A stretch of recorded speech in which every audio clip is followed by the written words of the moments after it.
Mais qu'est-ce qu'on mange bien en Espagne? Tapas, fruits de mer, croquetas, chaque fois c'est un régal. Et aujourd'hui, je suis dans l'un des grands foyers gastronomiques du pays, Valence. C'est la troisième ville d'Espagne. C'est ici, au XVIIIe siècle, qu'est née la paella. Bon, je n'ai pas fait que manger, j'ai aussi un peu exploré.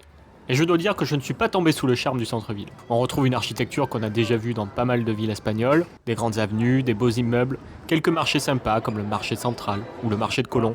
Il y a aussi de belles églises comme l'église Saint-Nicolas qui est très dorée, très baroque, ou San Martí, beaucoup plus sobre. J'ai bien aimé la grande place centrale avec sa configuration en Y, son cinéma art déco, ça m'a un peu rappelé Broadway. En se promenant dans les rues du centre-ville, on tombe sur quelques curiosités, comme une petite place ronde, la Plaza Redonda, et surtout le plus petit bâtiment d'Europe enregistré au Guinness Book des records.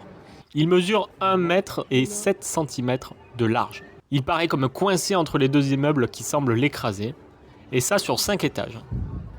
Mais s'il y a un endroit que je retiens, c'est la Cité des Arts et des Sciences. Ce quartier qui paraît futuriste a presque 30 ans, mais il a super bien vieilli. Du blanc, de l'eau, de l'air, c'est élégant et toujours moderne. Et l'opéra surtout m'a fait sourire, j'avais l'impression de l'avoir déjà construit dans City Skyline. C'est un lieu apaisant, photogénique et franchement réussi. Donc si je devais résumer, à Valence j'ai adoré manger, et puis cet endroit, la Cité des Arts et des Sciences, que je rajoute à ma carte.